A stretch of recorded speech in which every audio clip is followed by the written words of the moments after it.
And good morning. We are live on YouTube and Twitter on Nick's Twitter page, but we are going to also bring in our Facebook groups, Atlanta Falcons fans on All Falcons and Scott Kennedy Sports. We try and hit as many folks as we can. On a Wednesday morning, we're going to be talking NFL draft. And welcome in, everybody. This is Coast to Coast Football. I am Scott Kennedy. I'm your host. I'm in Atlanta. Over on this side is Nick Kendell. He is in Seattle. He's kind of coming in and out of focus, in and out of light and dark, kind of like my personality. The new computer is in, and we're fighting the camera settings just a little bit as the white balance kind of messes with some. But he is in Seattle, so we are coast to coast with your football coverage. And good morning, Nick. How are you today? Good. Happy the computer came in. Got in at about 8 last night, and I'm like, might have to mess with the sound and the camera a little bit tomorrow. I was like, oh, we'll deal with that. Thought I connected immediately and like, oh, just add it. Like, oh, easy. We're good. Then I get in and I'm in like pure darkness. So, but it's okay. The computer actually have actual tabs open right now. I have settings open. I mean, God, it's great. Yeah. So excited to be here. Welcome to like the 1990s. It's good. I think the computer's pretty small for the 90s. I was around in the 90s. I saw some of those computers. I'm teasing. The laptops were thick. They were heavy with 12-inch screens. So I want to say good morning. We had lots of folks that were here early, so I want to say good morning early to everybody. Cristiano Rodin, I think is in Brazil, our Cristiano Brazilian friend coming in. So good morning, guys. Excited for some coast to coast football talk and getting more info on the draft prospects. We'll do what we can, Cristiano. We might not be experts on everybody, but we know more about everybody than a lot of folks. And we're going to have fun breaking down some of the mock drafts from two of the heavyweights is how I titled this in this industry. I said, mock drafts are a dime a dozen. We do them, Nick do them. We do them every week. We do a couple every week. But not all mock drafts are created equally. When Daniel Jeremiah puts one out on NFL.com, when Mel Kiper puts one out, the godfather of this industry, who's been around since the 80s, you listen. They hold a little more weight, and they both put one out yesterday. So we're going to go through those today and say while they are experts overall on the NFL draft, they don't know as much about individual teams as we do. And I mean, we as in you watching, know more about the Denver Broncos, Michael Ranquillo, than Daniel Jeremiah does. I promise you. So we talk, a mile wide and an inch deep, where we cover teams, shallow team, very deep. We go very in depth where we're talking about third team centers and that type of thing. And what contract did that practice squad guy get? That type of stuff. So we typically will dive in and see where we may agree or disagree as we start hitting on some of the key teams. Says, let's go Falcons, Falcons fans, or are D tackles coming? Maybe. For the Atlanta Falcons, it depends on who is there. But with David Onyemata already signed, and the shocker yesterday with Eddie Goldman unretiring at just 29 years old, who knows? Maybe they don't have to go defensive tackle. Michael Ranquillo coming in. Good morning, Scott and Nick on Coast to Coast Football. Mark Schrader coming in also. Good morning. Good morning, Mark. How are you? Ryan Adonis, always active on the channel, always active in the comments. Appreciate that. He says, what's going on, guys? What are your thoughts on Big Goldman, possibly? Calais, how do you pronounce his name? I've actually never said it. Is it Calais? Calais. Yeah. Calais. Okay. Calais Campbell joining. I always want to have a silent. Is it like Calais? Have a silent AIS. Calais Campbell joining. Does this mean BP88? It was always going to mean BP88, but we'll get into that a little bit deeper too. Roderick Cook is very excited for you and your new computer. Well done, Nick. He says, I've decided I want Christian Gonzalez at 8. I put Gonzalez on the cover along with Jalen Carter. I think those are two of the more intriguing prospects other than the quarterbacks. Will Hensley, the Falcons will draft someone at number 8 that nobody else wants at 8. I find that a little hard to believe, but we'll see. Jeremy Sean, very happy. Good morning. Very happy. Glad to hear Nick has graduated to tabs. Okay. Now with the computer or the camera, but we'll get it figured out. At least I'm not dishing out here every 5 seconds. Although we were starting to get a good rhythm there, Scott. It would cut me off. That way I wouldn't get on the soapbox. I guess the soapbox is back on for the live streams. Like I've been on for the last 3 minutes saying our good mornings, but that's okay. And Chris Walker coming in also on Facebook saying, glad Nick got a new computer. I hope that works out for well for him and for us. Yeah, Nick's good. We want Nick uninterrupted. Delivering good content. Nick's good. He's He's an Sometimes. up-and-comer in this business. He might think he's old at 30, but I don't. So let's get into this a 31. little bit, Nick. Like I said, on NFL.com and ESPN Plus, there were 2 big mock drafts. There were some subtle changes early, especially at the top, at the very top. Mel Kiper Jr. has the Carolina Panthers selecting C.J. Stroud, quarterback, and Daniel Jeremiah has the Carolina Panthers selecting Bryce Young, quarterback. Now, based on the Thomas Davis segment that you sent me, Thomas Davis was an amazing football player at Georgia and in high school, Georgia and everything. I think you've got a pretty strong feeling on which one of these guys is going to be correct, or at least wrong, if you were betting on who was going to be picked. What did you think about those 2 picks right off the bat? I think those are the 2 consensus picks, but I also think that there's a chance that it could be another one of the quarterbacks still. I mean, it happens all the time, and I'm not going to go too far on dunking on people for picking the athletic upside quarterback because I learned my lesson with Josh Allen. Not that Anthony Richardson is Josh Allen. That doesn't always work out that way, but I mean, I was very much in the camp. Like, I saw Josh Allen live. He got his butt kicked by that Iowa team at the University of Iowa. He struggled that season. And I was like, oh man, Baker Mayfield, Sam Darnold, Josh Rosen. I mean, look at what they did versus Josh Allen, who couldn't complete, 55% of his passes. Well, turns out that when you are that big and have that much arm talent, and you have it here and here, chest cavity and cranium for those heart and listening. brains for those of you listening on the pod after the fact. Exactly. That you can't overlook that when you have the tools to go with it too. So, from what I've heard, coming out of the combine, it was C.J. Stroud was a guy that they liked a lot, but maybe they're still evaluating. I'm not sure. They have number 1 pick, so they can take as much time as they want. Let me clear up my question for you. Okay. Which of the 2 guys is it most likely not to be? I guess Bryce Young, based on what Thomas Davis said. Yep. Basically, Thomas Davis came out and said, I'd be very surprised if it was Bryce Young. Yeah.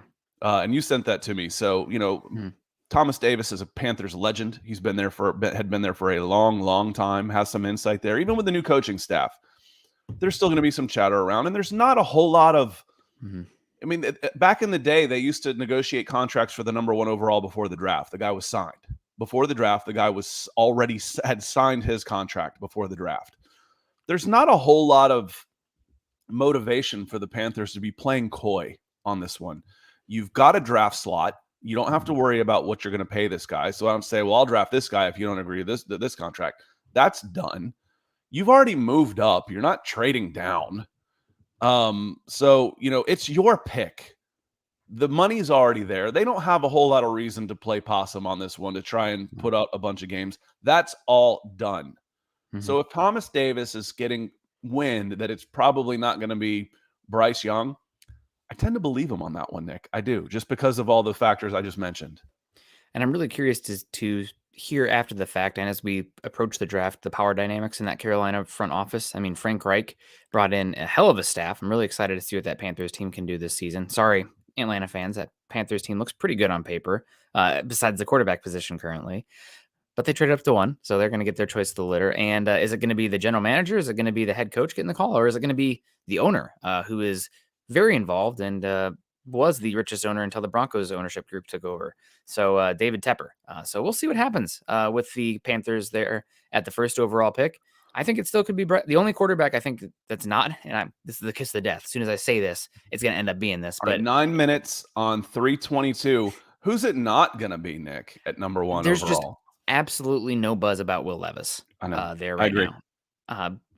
That said, again, the kiss of death. But right now, I think that if I was ranking it, I still have a hard time believing it's Richardson. I was banging that Richardson drum before a lot of people, but now we're at like number 1. I was like, I was saying like top 10. Like number 1 is a different conversation versus top 10. That's how I felt about Mac Jones 2 years ago. When I saw him at the combine and watched him at Alabama, I'm like, man, I like this guy. He could sneak into the background of the first. Number 3. Wait, what? When there's talk about San Francisco trading, I didn't mean that. No, not that. And Deshaun Williams, my scrappy little defensive lineman over at the Denver Broncos. I really like this guy. No, not as a full-time starter. I didn't mean I liked him that much. Yeah. I get what you mean there. I've said for a long time, Bryce Young's going top 2. Who's going to be the other guy with him? I firmly believe Bryce Young is 1 or 2, and there's debates on who's going to be the other guy, but I still think, I've said it since the game, and you said he hasn't always played like this, but he did it on the biggest stage, on the biggest spotlight. CJ Stroud played like a number 1.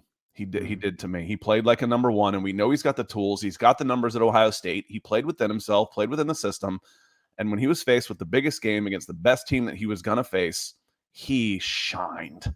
He shined, and he's bigger.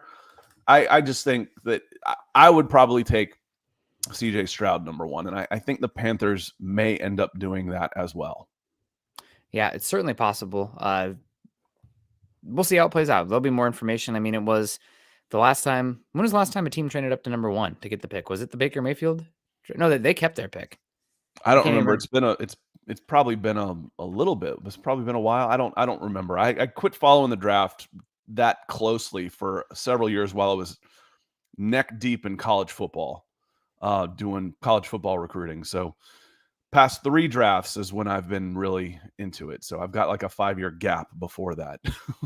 Might have been the Jared Goff one. That's a ways back, but yeah, it'll be interesting to follow that. And the draft starts at 1. We kept saying, well, this Bears team is a placeholder at number 1.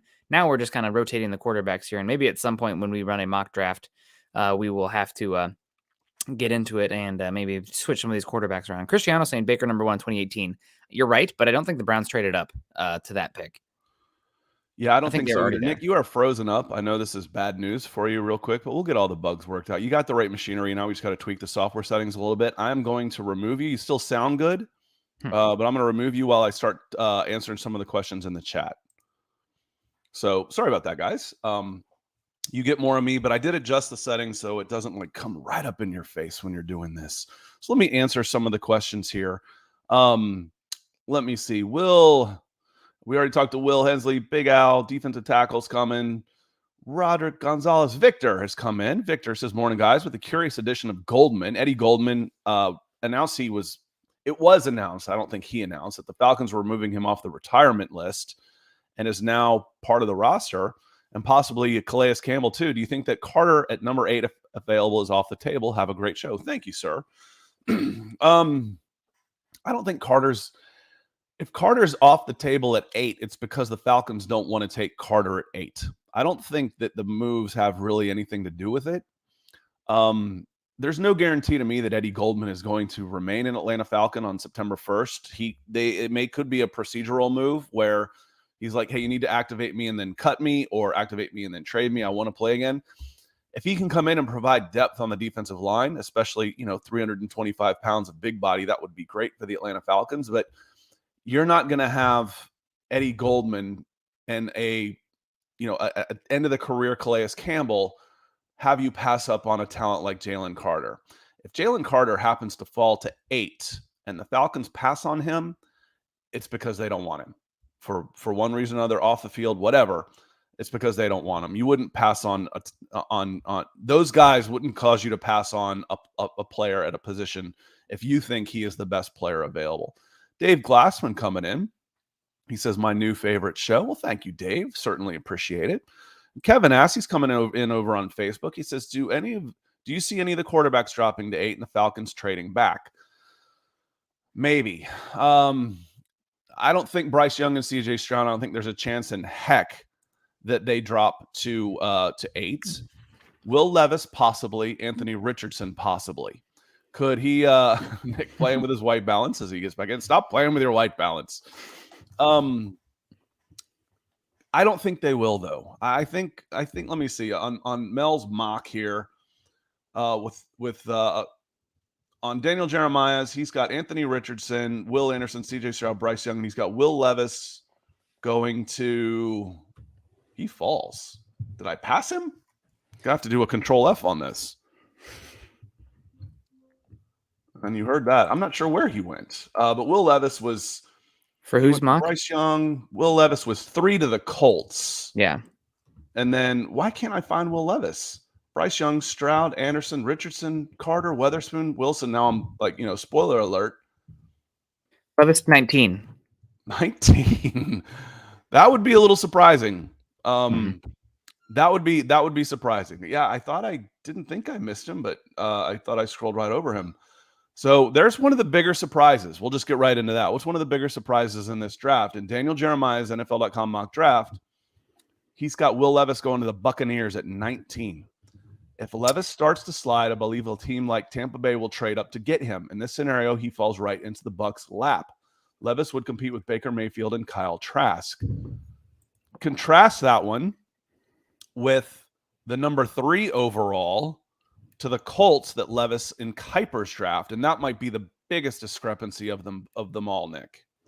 Yeah, and I think this is more about talking about the Buccaneers' potential looking at quarterback, given their quarterback right now is Baker Mayfield. And if Levis does slide, maybe you see Tampa Bay be a little bit aggressive to go get a quarterback, especially a rookie contract with how their salary cap is currently set up. So we'll see what happens. But yeah, that is a massive discrepancy from the beginning. Seems like the disagreements about Will Levis have been pretty massive. We'll see what happens with him in the draft, though. I mean, everybody says he's a good kid, and obviously he's got talent, but he's pretty inaccurate, dealt with some injuries. Sometimes, the mechanics haven't been great, leading to inaccuracy issues. So we'll see what happens. You compare Levis to Richardson, and it's like a 20% increase in completion percentage. Mm-hmm. I think Richardson's 53.8 versus like 65 with Levis. I mean, it's big. The 53.8 is a little scary, Nick. Yeah. He took some shots, but still a 53.8 completion percentage is going to have you going. It means you're missing some easy throws, and those are killers. I mean, those are like sacks when you're missing an easy dump off that's supposed to be an extension of a running play and get 4 or 5 yards. Yeah. That's a false start penalty. Champagne Bass says, I hope Bryce Young fall to the Falcons because of his size. I like Bryce Young. I think that would be a pretty poor fit for the Falcons, just as much as they want to use the RPO and the run options, the option reads off tackle. That Richardson, I think, would be more intriguing, and Levis even would be more intriguing. If he fell to 8, the Falcons would trade back. They might be on the phone trying to get somebody that wants to come up to 8 to take him. I don't think there's any way Bryce Young falls to 8. Nick, you're frozen up again on me. We're struggling on this one so far, so we'll get some work to do here on this. Joe Cannon says, great morning, Scott and Nick. All 3 kids been sick all week, but I need my football fix. Sorry to hear that, man. It's kind of nice, so when it's all at once, usually one of them gets it, and then it's like a 3-week thing. I don't know how many of y'all read the book, The Great Brain. It was like set in the 1900s, kids book, where there was 3 boys, and when any one of them got one of the communicable diseases, mom made them all hole up together and get it all at once, and the youngest was always pissed because he never got it first. Anyway, great book. Joe, hope everything's going well at your house. Glad we can help out just a little bit and pass some time. Jeremy says, do you think the Panthers would trade up without having a guy penciled in at 1? That seems unlikely. No, I don't. Going back to the conversation about playing possum, or the Bears, would they trade Justin Fields? They had to do all that posturing, all of that to try and raise the value. The Bears got the value for that pick. They got a haul from the Carolina Panthers, and the Carolina Panthers weren't trading up unless they already knew who they wanted. And if there's rumblings coming out of there and Thomas Davis has his ear to the ground, I believe him. I believe in those rumblings that it's probably not going to be Bryce Young, which means in this mock draft, it would probably mean Houston gets Bryce Young. Would that sound about right to you? Houston gets Bryce Young to at number 2. Yeah, I think Bryce Young is going to end up being the second pick. I think that's where I would be betting right now, unless something happens with the Panthers there. But it seems like Houston has had their eyes on him. Obviously, you got the Alabama alumni connection there with D'Amico Ryans, now the head coach. I think Bryce Young is probably a Houston Texan come whenever the second pick is handed in. Mark Schrader coming in, keeping us going. I said, keep my forehead nice and shiny, and we'll put it into Nick's computer fund. And now he's going to need some IT support, so that'll probably end up being me too. So, thank you, Mark. Always supporting the show, always supporting the effort, whatever we're doing, whether it's here on our Falcons podcast, whether it's Broncos for Breakfast. Always a big help over there in Tyler, Texas. probably getting hot over there because it's supposed to get hot, and we get our weather about 2 days after Mark does. Brandon Swank asks, how far will Jalen Carter fall? I think that's a good question, and I've got an answer for that one, Nick, but I'm going to let you take a shot at this first. Yeah, he could fall all the way out of the first round, or he could be, this third overall pick still. There was some news yesterday that Jalen Carter's draft or stock might not fall as much as people expect. He hasn't been hit with what's the word I'm looking for? Terrible crime. They've been misdemeanors. They've been misdemeanors, not criminal charges. Yeah. So both of these mock drafts have him going in the top 6 still, I believe. You have one of them, you have Mel Kiper's mock, him going 6 overall to the Detroit Lions. Then you have Daniel Jeremiah, have him going 5 overall to the Seattle Seahawks. So he's still up there. So see how it plays out. I agree with Daniel Jeremiah, NFL.com. I think the floor for him is going to be 5 with the Seattle Seahawks, unless there's a trade out of there and someone wants to move around for some quarterbacks. Seattle this week has let go of defensive tackle Al Woods. They parted ways with defensive lineman, interior defensive lineman, big end Shelby Harris. There's 2 big holes there. Maybe Jalen Carter needs a change of scenery. Let's move him 2,500 miles up to the Pacific Northwest and give him a fresh start. He is a round peg, round hole Seattle Seahawks, and arguably with Bijan Robinson, the most gifted player, the most highly talented player in this draft. I think 5. Seattle Seahawks, Jalen Carter. Yeah, that makes a lot of sense. There's a little bit of a kick in the groin for Broncos country, given that's the pick that they sent over there to the Seahawks. They're still kicking. So yeah, they've been kicked. The Broncos are they're done rolling around, and they've come to grips with that one at this point. Not me. I'm still seething in pain. And let me see here. Clayton coming in on Facebook says, morning, guys. What you drinking this morning? Another day at the gym. 1,200 calories so far on the bike. Nice. It's good. If you burn them early, it kind of keeps burning. So once you get started, the accelerated calorie burning kind of goes through the rest of the day. If you sit around on your butt like I do for the first 5 hours of the day, I have to make up a lot of time. So he's hitting the Red Bull again. Mine's Lion Coffee, lioncoffee.com. Patrick Wilty out of Hawaii keeps us well caffeinated, so we're going in the morning. Let's go down this mock draft. You heard me riff off a bunch of names. The big one I said, Will Levis, Indianapolis Colts at 3 for Kiper, and 19 for Daniel Jeremiah is quite a big change. But he has the same guy going to the Cardinals. They both do. Will Anderson, edge outside linebacker to the Cardinals. In a trade at 4 for the Cardinals, they swapped places with the Colts, who took Levis. And at number 3 with no change, Will Anderson, edge in NFL.com. So he says, Daniel Jeremiah says, I won't be surprised if the Cardinals trade this pick to the Colts, which is what Kiper did, which makes a lot of sense. But either way, the Cardinals come away with arguably the top pass rusher in this draft, Nick. Yeah, it seems like right now there are 3 players that are considered head above the rest: Jalen Carter, Will Anderson, and Tyree Wilson. I still would have Tyree Wilson below those other 2, and that would put Will Anderson up there. And now that Jalen Carter's been having these issues, Will Anderson's probably going to have the number 1 player on my entire board. Questions about his overall size. I mean, projecting, it's not a Myles Garrett kind of fit out there. He's a little bit light, but explosive as heck, slippery, good bend, just can get after the damn quarterback, which is what the Cardinals need. They don't really have. They lost Zach Allen. They need building blocks on that team. Adding a pass rusher like Will Anderson seems like about as can't miss as possible. Also, just to harp on him a bit, not harp, but to gas him up, Nick Saban loves this guy. I mean, super big leader for that team, extremely hard worker, raves about him with the character and the leadership that Will Anderson possesses. So really, really a hard pick to miss for the Cardinals there with Will Anderson. And good morning, Chase. Good morning. Appreciate you being here. We talked Seattle, Jalen Carter. The interesting pick on Kiper's pick for Seattle is he has them going Anthony Richardson quarterback at 5.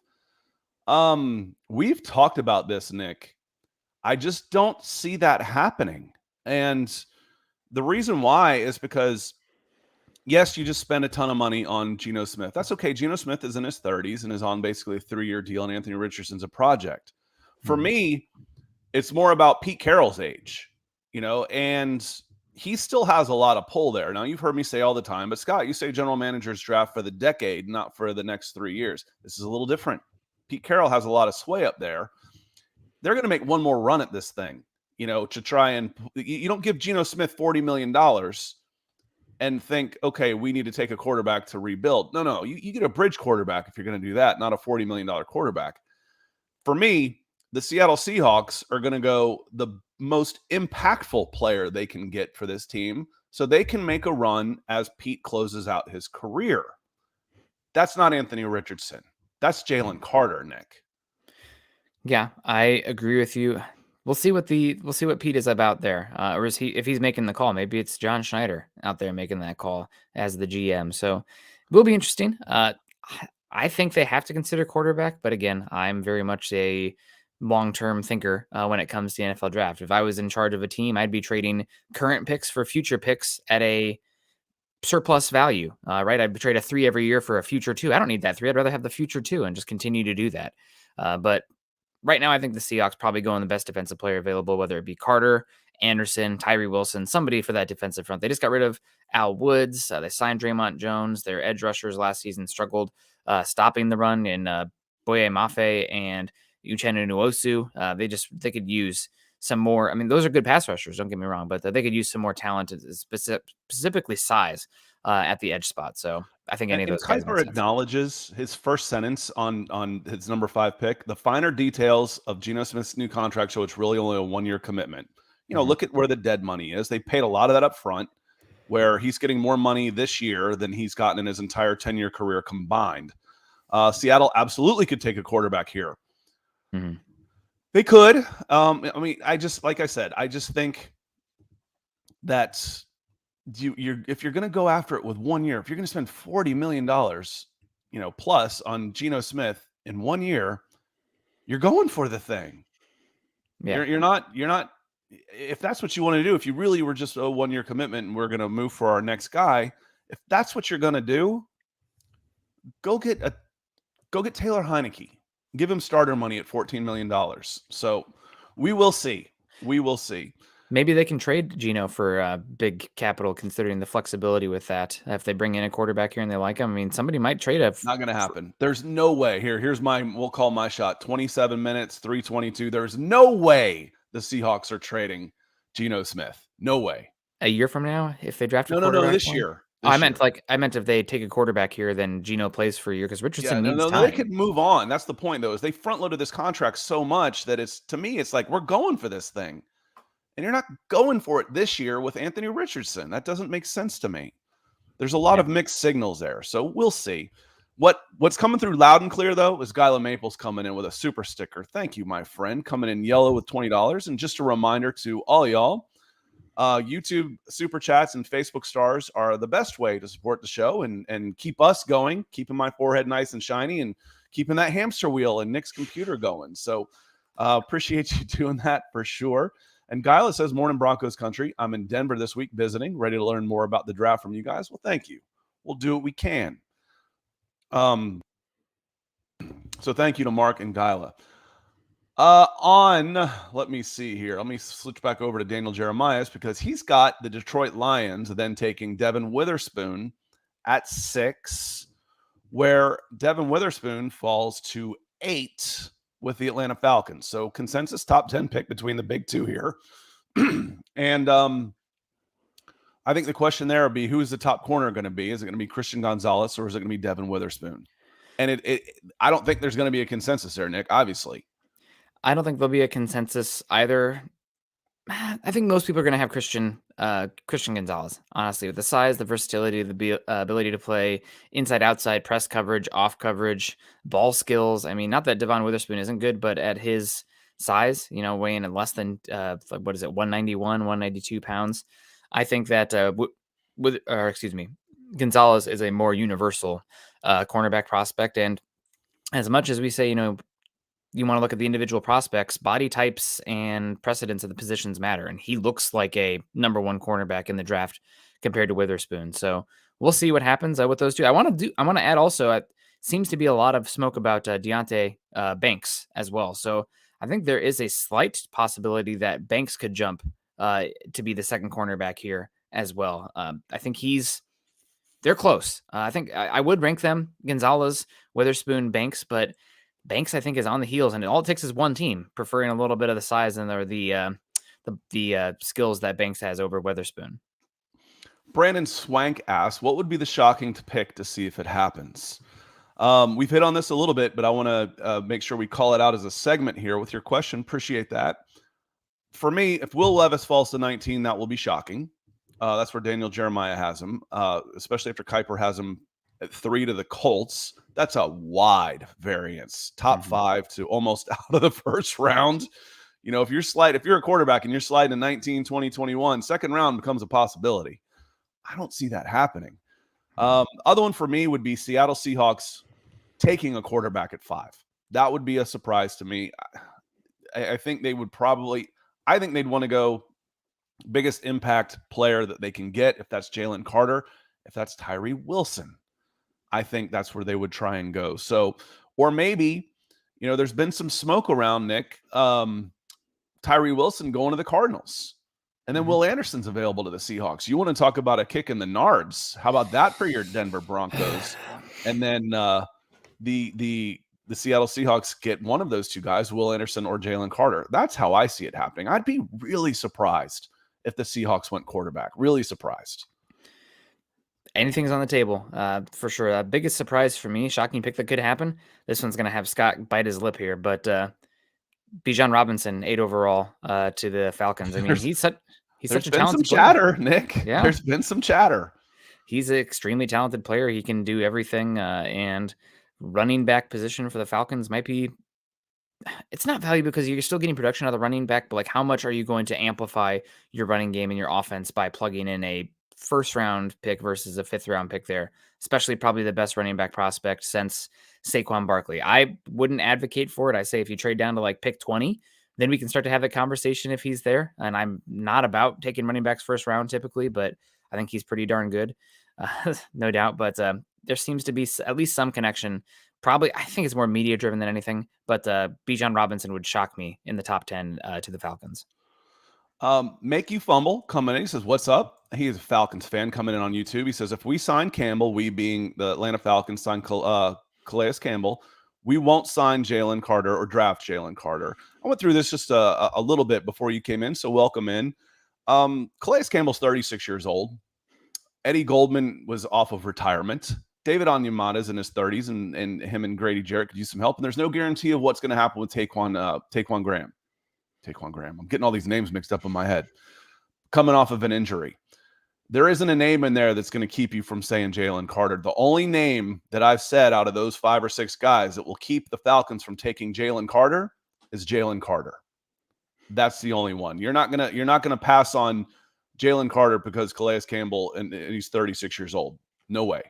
Like I said, the only name that keeps the Falcons from taking Jalen Carter is Jalen Carter, or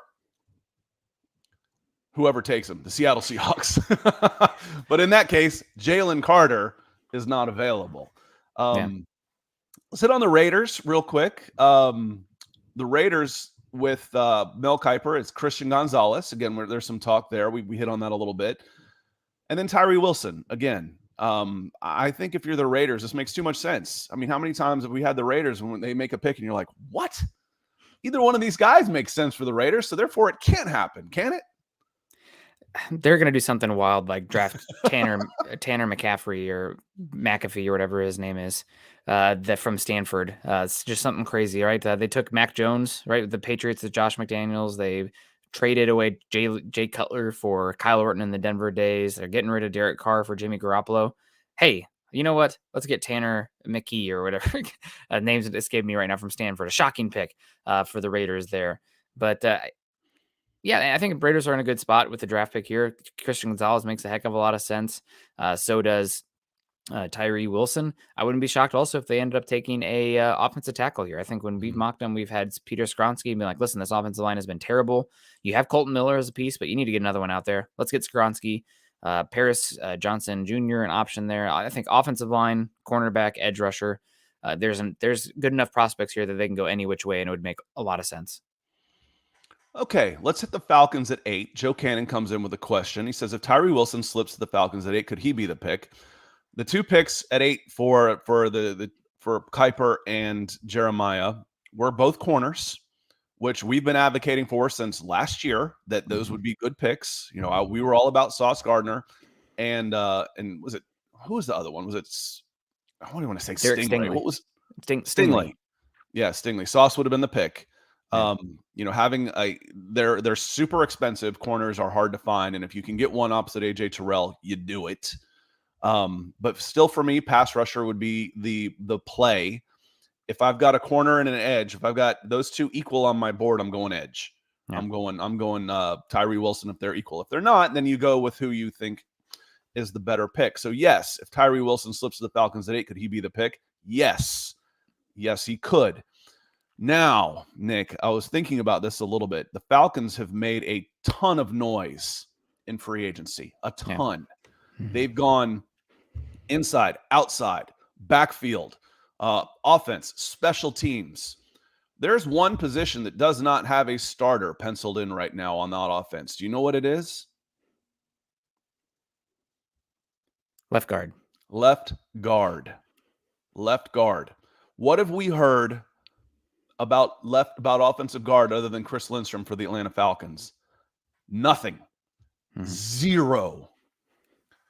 Is that silence speaking volumes for the Atlanta Falcons right now and what they could do after addressing some big needs in free agency, including defensive tackle? They could get another defensive end, another athletic linebacker, safety, cornerback. They've done that. They went inside Mike Hughes. So you've got Hughes, Hayward, Terrell. That's a decent threesome in there if you're rotating them somehow. Massive improvement in the defensive backfield. Chuma Adoga, one of the swing guys, just signed with the Dallas Cowboys. Eli Wilkinson has not been re-signed. There has been nothing about left guard. Do you use an 8 on left guard, Nick? No. But why would this pick make sense if you went offensive line instead of defense here? There's a multitude of reasons that it would make sense in my book. For one, you create a strength, just a defining superpower on your team that you can lean on each and every week. And let me tell you, it worked pretty damn freaking well for the Eagles this last year, where we can just lean on you at the offensive line. They've just continued. I mean, they used a 2nd-round pick on Cam Jurgens. He didn't play at all. They used a 1st-round pick a couple years on Andre Dillard, who was beaten out by Jordan Mailata, who then Andre Dillard gets a big contract from the Titans this year, even though he didn't play very much. And when you have a matchup-proof offensive line, you can do so much with that unit. Another team that could do that this season was the Lions, and they were smoking teams with Amon-Ra St. Brown, 4th-round pick as their number 1 pass catching option. They traded TJ Hawkinson, and we're still smoking teams up front because of how good their offensive line was. So adding to a unit and just having it be matchup proof on the offensive line, making it super easy for Desmond, and there'd be no excuse then for your quarterback evaluation. And having an offensive line that good might be a pretty good selling point if a quarterback became available that wanted to come if Ritter didn't work out. So again, leaning on that offense, leaning towards Arthur Smith, leaning towards building that infrastructure. And finally, it's Jake Matthews for me. You have him there. He's been fine out there, but he could be somebody that you could move on from if he struggles for a few years. And I think all 3 of the top tackles in this class could play left guard for the first 2 years and then kick over to left tackle. No problem.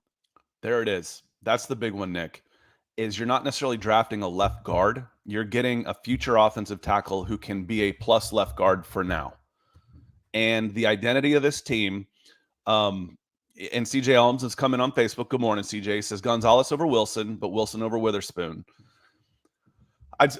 We'll see. I'd be pretty happy with either one of any of those 3 picks for the Atlanta Falcons, to be honest with you. What I'm saying right now is it's just so quiet. There's been no, is it Jalen Mayfield? Really? I mean, Jalen got a redshirt year last year. He'll start the season at 23 years old. He's still a baby. Is that where you're going to go? You're going to put all of these hopes on this team. You're going to spend all this money. You're getting ready to come out firing, and Jalen Mayfield's going to be your left guard. I don't see it yet. But again, he was so overmatched and so not ready as a rookie. But that was 3 years ago. This would be his third season. He had a redshirt year last year. Let's see.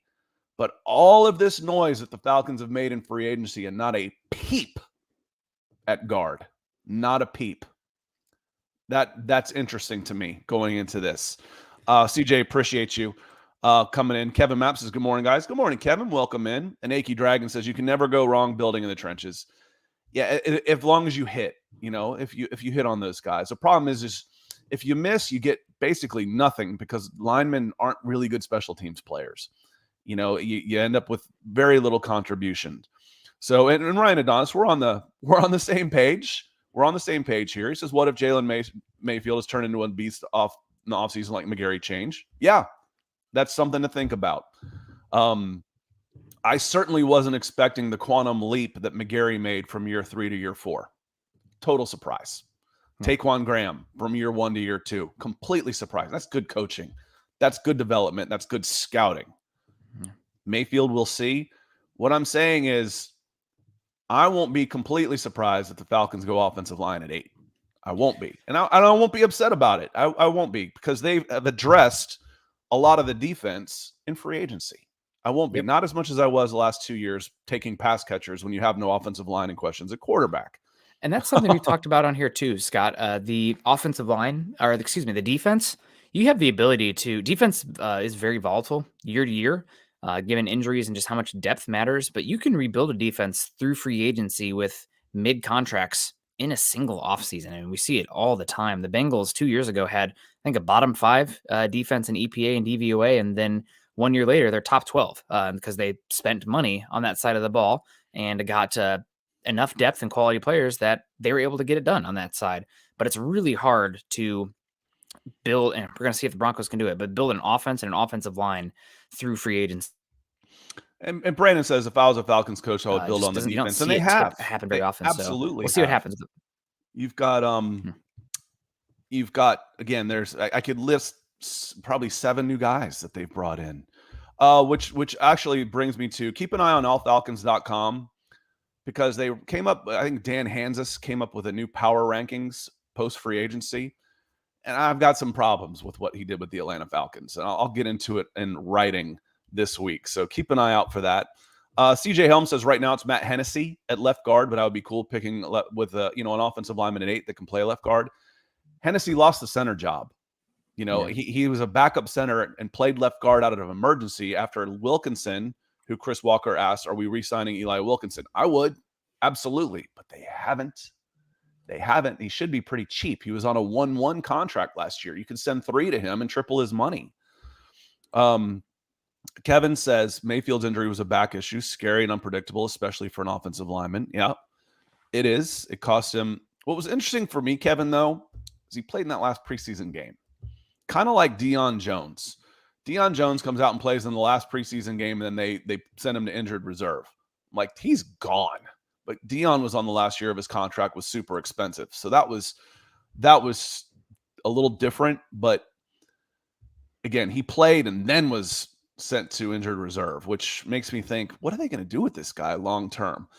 Moving on, Chicago Bears at 9.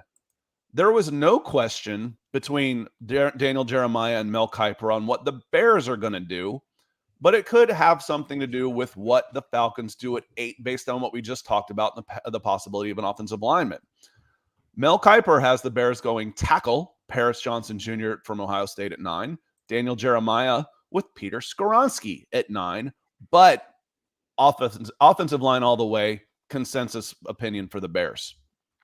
Yeah, either one would be good for them. I would probably lean Paris Johnson Jr. just because I see more tackle ability there and more value, but Peter Skoronski might have the highest floor in the entire class. So I don't think they can go wrong there. Bears are already playing with house money after trading down. I still cringe a little bit at the thought of trading pick 32 overall for Chase Claypool, but they probably could have gotten a better wide receiver at that pick now, rather than trading trading for Chase Claypool. But what can you do? But offensive line makes a lot of sense. Justin Fields. I was gonna say Justin Reed. No, Justin I know Fields. you start naming all these names, and it's like, wait, they're all cluttered. Let me pick one out. Did I get the right one? I wanted to Justin call Fields. him Taquan Jones. Who the hell's Taquan Jones? God, I don't know. Probably somebody coming up. That's the Madden name generator. But getting the offensive line for Justin Fields, I think, is going to be very important. They've added to the wide receiver room pretty well. I've like what Cole Kmet showed last season in bursts as well from that team at the tight end spot. They could use another running back back there to help that team out, to help Justin Fields not just be the running back in that offense. But I think everything points to offensive line for that Bears team to help get the best evaluation possible for Justin Fields and give him a chance. Yeah, we've got a lot of Bears fans on our channel. Check out Bears Pod Tuesdays and Thursdays, 6:00 on my YouTube page. Parker Hurley is running that pod. I help him every so often, but Parker Hurley does Bear Goggles for Fansided, and he's running that pod. It's starting to get some traction, so check it out on Tuesdays and Thursdays at 5 Central, 6 Eastern at youtube.com/Scott Kennedy for the Chicago Bears stuff. Let me hear real quick on a couple of this. Chris Walker says, I'd like to see Wilson, Carter, Van Ness at 8, wide receiver, left guard, cornerback, and better depth all around are other needs I see in the draft. Yeah. Again, get good players. But when you start talking about the identity, and Nick hit on it with the identity of Arthur Smith in this team, the identity is we want to go beat people up. So I wouldn't be too surprised to see offensive line there. The Eagles with the number 10 overall pick. Daniel Jeremiah has Lucas Van Ness, high rising, high upside edge, defensive end. And then Peter Skoronski here at 10, speaking of identity, into a superpower. The offensive line has been the identity of that team. But it seems like the Eagles were losing a bunch of their defensive linemen via free agency after their Super Bowl run. Wouldn't it make sense to go defensive line here if they could? They brought like almost everybody back. Did they? Okay. It seemed like Graham and Hargrave and all these guys. Yeah, so Graham is back. Another one of them was brought back. The only one they lost was Hargrave. Like everybody else came back. It's actually pretty phenomenal. Yeah. Yeah, good for them. Move some things around. That helps when you've got a quarterback still on a rookie contract. That's the magic bullet. Yep, it's the rookie quarterback cost control. Yeah, that's when you hit on a quarterback and he succeeds early, as Nick likes to say, that's a cheat code. We talked about this in the very first mock draft we did. I'm like, what a luxury pick to be able to throw Bijan Robinson in here. I mean, you want to talk about the best players. Like, what one player would help the Philadelphia Eagles the most in this draft? It might be Bijan Robinson. They're not going to do that at 10. I don't think they've ever taken a running back first round, at least this general manager. But trade down, trade back up into the first, do something like that. But, that would be really interesting. But again, when you're the Eagles and their roster, you can take luxury picks. I can take Lucas Van Ness and watch him develop. I don't need him right away. So they've done such a great job.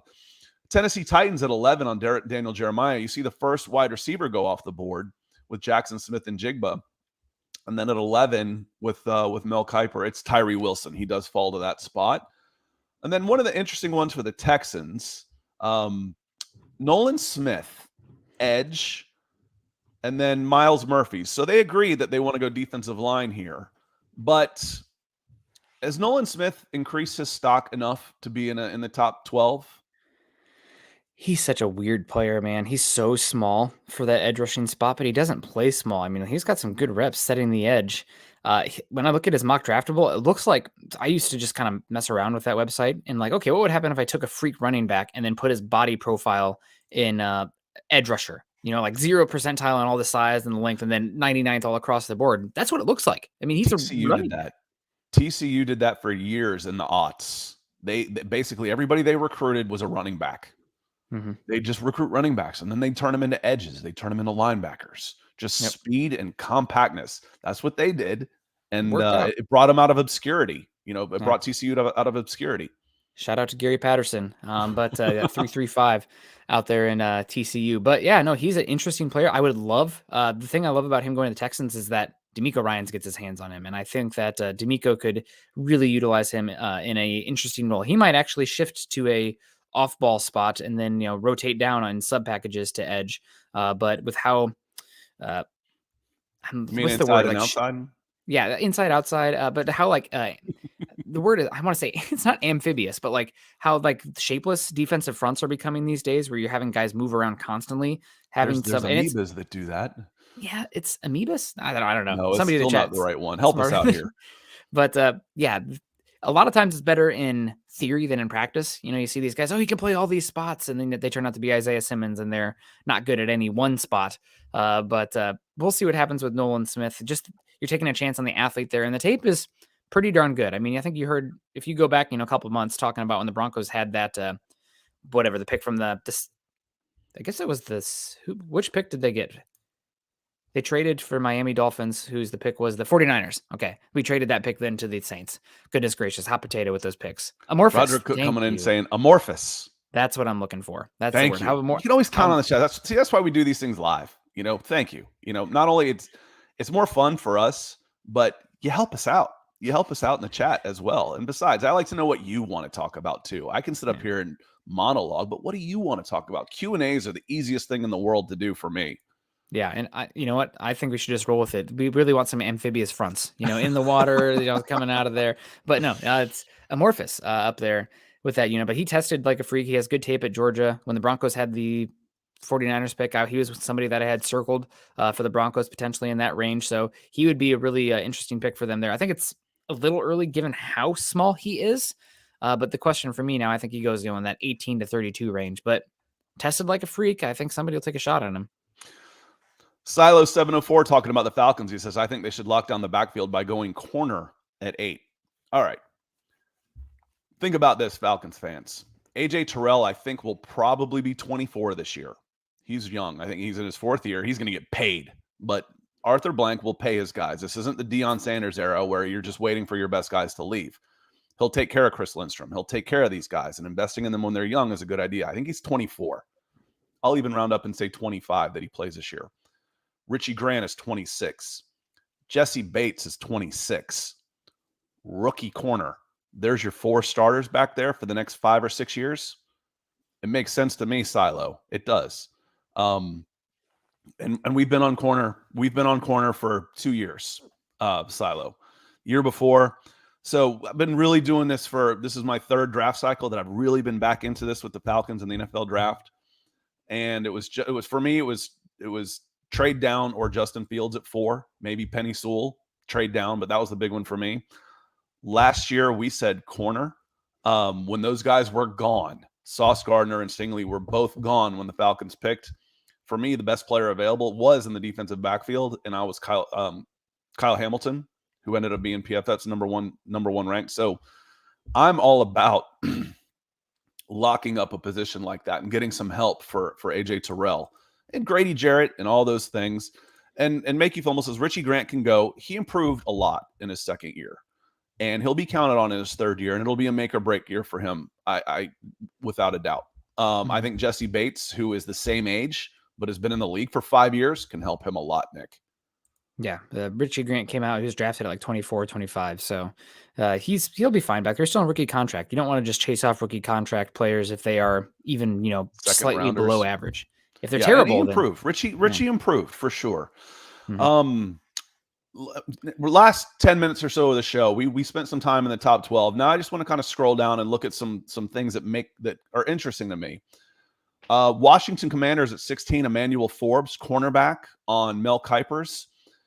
That's kind of a newer name for me as far as being that high. Does that seem like a little bit of a reach, a little bit of a surprise, or could that happen? I guess it could happen. He had tremendous ball skills at Mississippi State. I think he has like a crazy amount of pick sixes also in his career. Really lanky guy, but like I think he weighed like 160 or 165. I mean, the body type is just like, what? Like, how is he going to be able to tackle a 220-pound running back out of the backfield? Even take on wide receivers getting off the blocks there. The body type is really concerning for me, given how light he is. Somebody in the chat can look up Emmanuel Forbes' official combine weight, but a lot of ball skills, good length, just so wiry. I think he's more of a day 2 pick personally because he is such an outlier with his size. Buffalo Bills, Bijan Robinson at number 27. Talk about a luxury pick, and this is still on Kiper's. That makes a lot of sense. And then I'll say another name and let you riff on both of them. Ade, Northwestern combine freak. And he wasn't just a combine freak. He was voted at the Senior Bowl, they had the offensive guys vote on the defensive guys and vice versa. Basically, who was the hardest one to go against? And the offensive lineman chose Ade out of Northwestern. He's kind of that in-betweener, which is why he's going to fall to 26 or later, unless someone gets smart and says, I don't care if he's 6'1.5" and doesn't quite fit the prototype size at end or inside at defensive tackle. He's in between those, which means I can use him in either spot, depending on what your situation is. And the guy is a productive monster. Yeah, I mean, it is curious that he didn't play better at Northwestern, more impactful. Now, granted, that team lacked a lot of talent. I worry that those semi-Ivy League schools and those Power 5 conferences might be dead in the NIL transfer portal era. I mean, we've kind of seen what's happened with Stanford the last few years, Northwestern also going down quickly. Maybe something will happen with Duke as well. Tweener, Dan Quinn is going to want him. I mean, he's an inside-outside player, and his ability to play specifically 3 technique in sub packages, I think, is a really valuable skill set, especially with what 3 techniques we're getting paid out there. So Ade going to be a good player, and fun to see him mocked in the first round. He tested unbelievably well, explosive player, and also apparently a good dude as well. Northwestern coaches rave about him, so that does matter. And then Bijan, who goes to the Buffalo Bills. Woo, what a luxury pick. That would be great. Daniel Jeremiah has him going 14 to the Patriots. Again, Bijan Robinson, if you're doing this on Madden and you sort by like grade, the highest one in this draft could probably be Bijan Robinson at like 99. Mm-hmm. It's just, do you take a running back that high? It becomes a positional value thing. I had this conversation with the guy I was working with, and it was actually about Myron Roll. I've talked with his brother so much.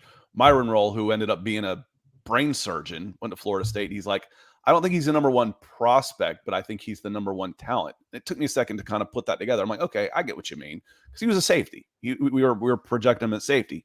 Kind of the same with Bijan Robinson. He might not be the number one prospect because of his position, but he might be the number one talent in this draft. And if you're in position where you've already got a really good roster, Eagles, Bills, you can afford a luxury pick like a first round running back with the number one talent in the draft. And that would be awfully fun for those guys to watch. Would love it. Would make them even more of the most fun offense. You talk about Josh Allen and the explosive passing game there with Gabe Davis and Stephon Diggs vertically. Then you add Bijan Robinson. I mean, too high, you're screwed. Single high, you're screwed. I don't know what you do. I guess your best hope is that Josh Allen turns the ball away and turns into Brett Favre and makes some dumb decisions where like I have a god arm, I can throw every single football ever, and then turns the ball over. But that was, you've heard me say before, watching Jay Cutler. I've said, the dumbest smart guy I ever scouted. Plays at Vanderbilt. I know the guy's smart, but had too much arm and was the best player on the field and tried to force things too much and got into those bad habits and never stopped making bad throws, trying to force things through his football career. Amazing talent, underrated as far as pure ability to throw the rock, for sure. One of the greater arms of my time watching these guys. All right, I got another interesting one on Daniel Jeremiah here. So we already said that Will Levis at 19 to the Tampa Bay Buccaneers would be a surprise, just because of the fact that Will Levis falling to 19 would be a surprise. 4 picks later, could they possibly be this close? Minnesota Vikings, Hendon Hooker, number 23 to the Vikings. I have pushed for this guy in the second. He's a little bit older. He's coming off an knee injury, but he's really good. And we're talking about, and help me out here, because, we're talking about the spacing and the splits, but if they're wide splits, we've had this discussion before, so I'll let you, I'll serve this one, put as a softball. Don't you typically have to have more arm to get the ball out there? It's not about the arm talent. It's about the anticipatory throws and the touch. And the one who, this is a 1-for-1 example because it was the exact same freaking offense. Drew Lock. Drew Lock had a great arm, but in that Josh Heupel offense at Missouri, everything was 9 routes and vertical splits with super wide hash marks and spacing. So the type of like NFL timing outbreaker routes, those intermediate ones that require your ability to see it break before it happens and reading the coverage and hitting that hole and dropping it in zone coverage. It's just not in that offense. So those kind of routes, it's not that he can't do it, but the fact that it's not on tape just makes the evaluation more volatile and unsure about that. Then you add on top of it the knee injury, you add the age.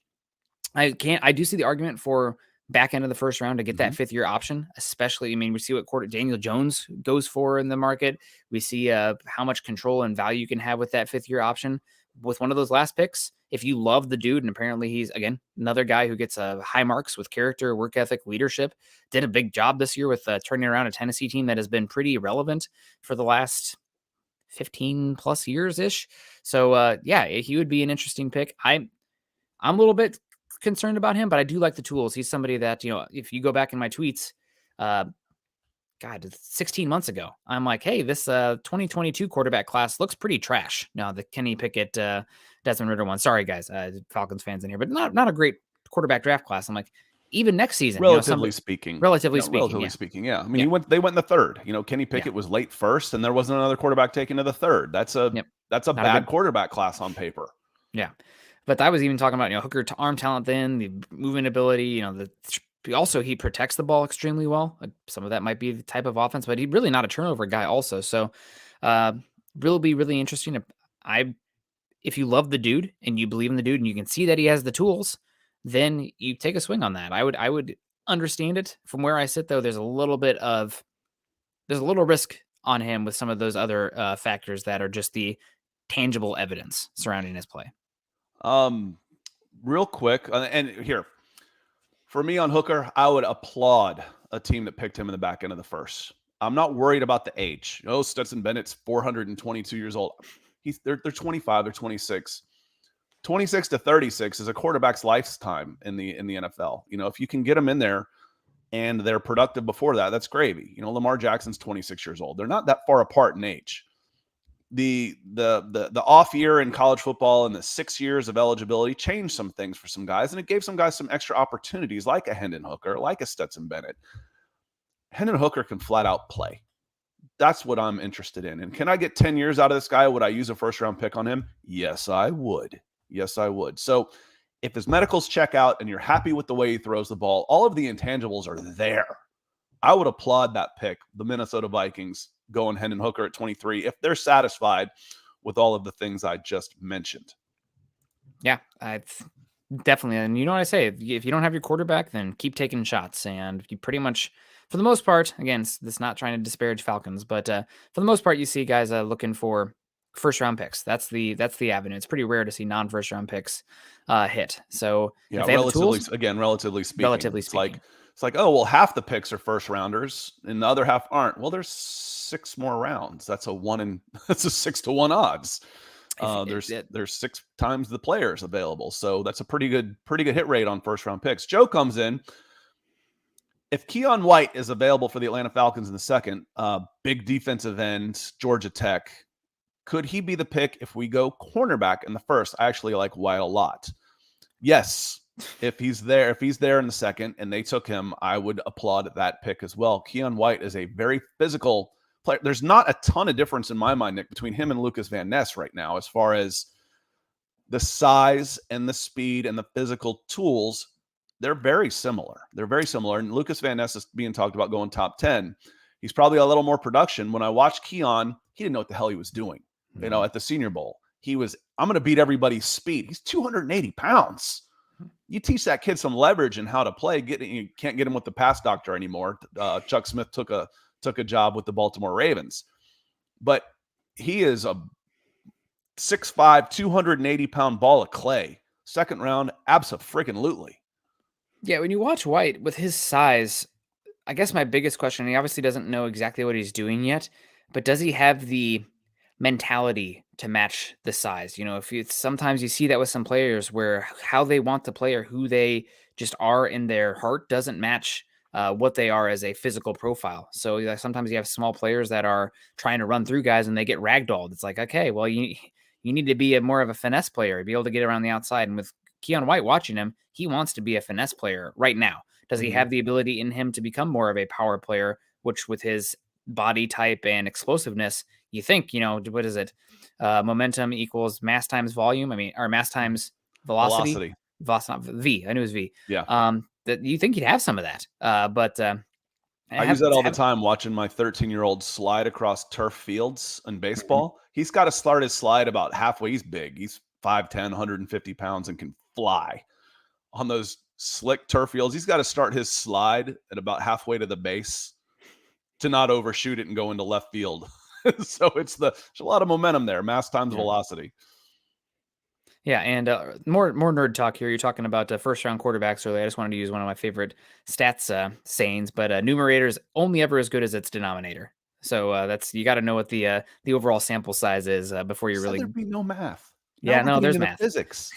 There's math. And Kevin says he's sold on Van Ness. Yeah, Van Ness plays like a power player. I think he, just being a Broncos fan and having gone into the tape, I see a much better prospect version of what Zach Allen is, what they're bringing in. Guy who on base packages can play outside, great length, great power, knows what he's doing, can play that length and that edge. But then inside, if you get him matched up one-on-one on a 3 technique, the ability for him to get low and play leverage, but also still discard that player, offensive lineman, and get after the quarterback is pretty damn special for the body type that he has. So a versatile player that can get after it. So we'll see what he does at the next level. Silas says the Falcons can always rush the passer by committee instead of just one guy. Absolutely. Look at the Eagles. I mean, the Eagles is exactly how I would want to do it. They just added about 13 or 14 sacks right up the gut of the defense with Caden Ellis at inside linebacker. I think he had 7 sacks in 11 games, and I think David Onyemata was close to that. So now, if you're in a base 3-4 with David Onyemata and Grady Jarrett right there, and Caden Ellis, that's about 21 sacks combined between those 3, and you're going to have to deal with those in the gut of your defense. Falcons only had 21 sacks last year. Yeah. So that should improve the guys coming off the edge. That should open up a lot of things. Add a corner in the defensive backfield, and maybe you get another half step to rush the passer because your coverage is better. Jesse Bates back there. So, yeah, 18 sacks in 2021, 21 in 2022. It's been anemic. The pass rush has been terrible. It will be better. There's just more good guys on the field. On that note, lots of good guys and gals in the chat today, and we are going to get out of here. We're about at an hour 8, and we've had a blast with y'all today. Nick and I will be back on Mile High Huddle tomorrow, youtube.com/Mile High Huddle, to talk Broncos, and we dig into all kinds of stuff. So if you enjoy us talking football, come and see us. I know Roderick's hopped in there. I've seen Dave come in several times, so hope to see y'all again. Otherwise, we'll be back Monday when we will do a Falcons. We didn't do a Falcons mock draft this week because the Falcons have been making so much news. We needed to cover that before we got into the NFL draft. But we'll do a Falcons mock draft on Monday on this channel. Any last words before we get going? Fun time of year. The teams are really shaping up. We always say that we're doing these mock drafts, but really how the board is going to change and the needs change so much from before free agency to after the first 2 weeks of free agency. So now we're really starting to get into the really solid predictive mock drafts from Mel Kiper and Daniel Jeremiah. So excited to see what they have to say. A lot of interesting players in here. I saw that Mozzie Smith was in there as well. Cowboys, Joe Tippmann. Cowboys aren't afraid of a character issue. No. Joe Tippmann, also somebody that we mocked, was in that mock. That's the one I was going to say. We got Joe Tippmann in the 3rd for the Denver Broncos in our mock on Monday, and it was like, and he goes in the 1st. I win. Yeah. I don't know. I did not see a first-round player, but that's the other point I was going to make here. Going in the mock drafts, and something we've said here for a bit, I think the first 15 to 20 picks, you can jumble those, especially after the first top 10, but after like pick 25 through pick 60, God only knows. There's maybe even pick 70. I mean, there's going to vary tremendously. And I think it only takes one team to love a guy, to take a guy from 75th to 30th or to 40th. But I think that in this draft specifically, the boards are going to be very different in that late round 1 to very top of round 3. And I think the quality of player that you're talking about in that range, obviously there's a little bit of a tick down, but I think it's not drastic. Yeah, and it was last year was pretty good, pretty deep in 2nd through 4th. And again, I think there's going to be some ability to get some good skill players, running backs and wide receivers especially. And we know this is a deep edge class too. So on that note, we're going to let you go. We're going to get out of here, try and get some work done. Thanks for being here, everybody. Hit the subscribe button if you haven't already. If this is your first time watching, welcome. We appreciate you. And we will see you Monday. Hopefully before that, we'll be back on a Mile High Huddle on Thursday morning. But otherwise, we'll be back here Monday, 9 a.m. Have a great rest of your week, everybody.